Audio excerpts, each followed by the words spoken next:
చందమామ కథ. బంగారు ముంగీస. మహాభారత యుద్ధం జరిగిన తర్వాత పాండవులు ఒక మహాయజ్ఞాన్ని జరిపి పేదలకు భారీ ఎత్తున దాన ధర్మాలు చేశారు. ప్రజలంతా దాన్ని కని విని ఎరుగని యజ్ఞంగా వేనేళ్ల కొనియాడారు.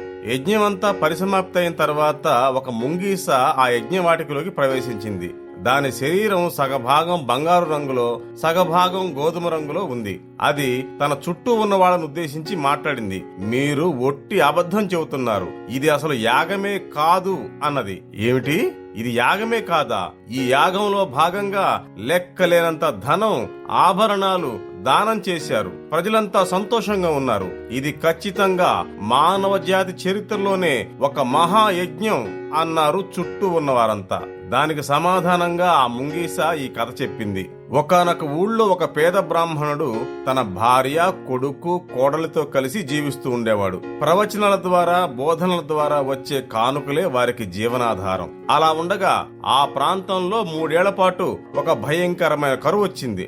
ఇక వారి కష్టాలకు అంతే లేకుండా పోయింది. కొన్ని రోజుల పాటు ఆహారం లేకుండా అలమటించిన తర్వాత అదృష్టవశాత్తు వారికి కొంచెం పేలపిండి దొరికింది. దాన్ని ఆ ఇంటి యజమాని 4 సమభాగాలుగా విభజించాడు. ఇంటిలో ఉన్న నలుగురు ఆ 4 భాగాలను తినడానికి సిద్ధమయ్యారు.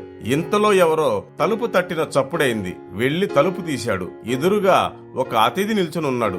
భారతీయ సంప్రదాయం ప్రకారం అతిథి దేవుడితో సమానం. అతిథిని ఆదరించకుండా మనం భోంచేయకూడదు కదా అని ఆయన్ను లోపలికి ఆహ్వానించారు. ముందుగా ఆ బ్రాహ్మణుడు తనకు భాగంగా వచ్చిన పేలపిండిని ఆ అతిథికిచ్చి ఆయన్ను తినమన్నాడు. ఆ అతిథి దాన్ని త్వరగా తినేసి తన ఆకలి ఇంకా తీరలేదన్నాడు. అప్పుడు ఆయన భార్య ముందుకొచ్చి తన భాగం కూడా ఆయనకిచ్చేసింది.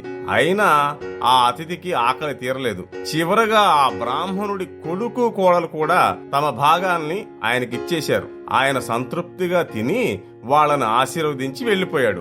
ఆ రోజు రాత్రికే ఆ కుటుంబం మొత్తం ఆకలితో చనిపోయింది. అక్కడ కొంచెం పేలపిండి నేల మీద పడి ఉంది.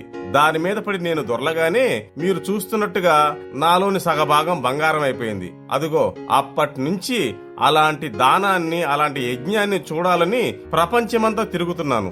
ఇప్పటిదాకా నాకెక్కడా కనిపించలేదు. మీరు యాగం చేసిన ఈ ప్రదేశంలో ఉదయం నుంచి నేను దొర్లుతూనే ఉన్నాను. నా శరీరం మీద బంగారం మెరుపు ఎంత మాత్రం పెరగలేదు.